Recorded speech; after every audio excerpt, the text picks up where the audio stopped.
শিবায়। ওম নমঃ শিবায়। ওম নমঃ শিবায়। ওম নমঃ শিবায়।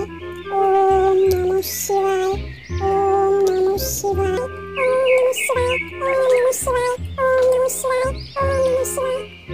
এমনিতেও এখন চলছে শ্রাবণ মাস। এক মহিলা ওম নমঃ শিবায় 5008 বার জপ করার পর বাবা মহাদেব খুশি হয়ে গেলেন। মহাদেব খুশি হয়ে গিয়ে ওই মহিলাকে এসে দেখা দিলেন। ওম নমঃ শিবায়। বৎস, আমি খুব খুশি হয়েছি তোমার প্রার্থনায়। বলো তোমার কি চাই? প্রভু, আমার 3টি বর চাই। এক্ষেত্রে বাবা মহাদেব একটু চালাকি দেখালেন। তিনি বললেন, ভেবে বলো কিন্তু, এক্ষেত্রে তুমি যা চাইবে তোমার শাশুড়ি তার 10 গুণ পাবে। বাবা মহাদেব ভাবলেন মহিলা ঠিক থতমত খেয়ে যাবে।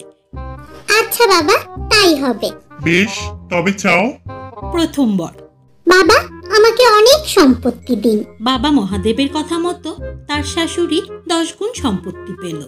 দ্বিতীয় বর, বাবা, আমাকে অনেক সুন্দর করে দিন। এইবারও বাবা মহাদেবের কথা মতো তার শাশুড়ি 10 গুণ বেশি সুন্দর হয়ে গেলেন। তৃতীয় বর, বাবা, আমাকে এবারে একটি ছোট্ট দেখে হার্ট অ্যাটাক দিন। এইবারে আর কি, এইবারে মহিলাটির শাশুড়ি হার্ট অ্যাটাক হয়ে মারা গেলেন। ব্যাস, তারপর আর কি, তারপর শাশুড়ির সবকিছু তো বৌমারি হয়ে গেল।